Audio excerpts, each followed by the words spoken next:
चला ए बाबू, अरे हो जा तैयार हो। और रउआ लोगन के खातिर फिर से आपका है गरीब छोट भाई लेके आ गईल भोजपुरी इंडस्ट्री के एगो और नया गाना के जानकारी।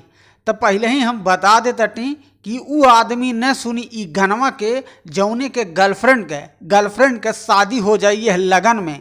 काहे से भोजपुरी के सैड सॉन्ग लेके आ रहा बाटे भोजपुरी सुपरस्टार जेकर नाम नीलकमल सिंह है। तो हाँ भैया, भोजपुरी में अब बहुत सारा ऐसा गाना दिखले बाटे हो कि एकदम भोजपुरी में बवाल अब भौकाल मचल रहा। तब रउआ लोगन के देखा दी है स्क्रीनिया पे पोस्टरवा जौने गानवा का टाइटल है बदनाम सलाइबा। जी हाँ ए बाबू, जैसे कि गर्लफ्रेंडवा छोड़ के जब चल जाले तो अगिया काम लगा तो इसे बदनाम सलाइबा गाना का टाइटल दिहल गइल बा। जौने गानवा में नीलकमल सिंह के साथ में नेहा पाठक वीडियो में डांस यानी कि फैट करत नजर आवे वाला बानी। ई गानवा के लेखक यानी कि राइटर बाटे आशुतोष तिवारी जी। यह वीडियो के डायरेक्टर बानी सुमित कुमार जी।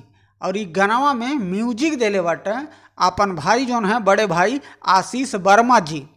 तो रउआ लोगन एकदम हो जाए तैयार, काहे से भोजपुरी सैड सॉन्ग लेके आ रहा बाटे भोजपुरी के सुपरस्टार।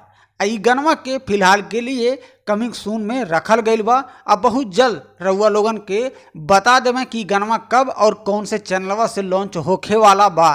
तो रउआ लोगन हमेशा बनल रही और छोट भाई पे अपन प्यार दुलार एकदम बनौले रही जा।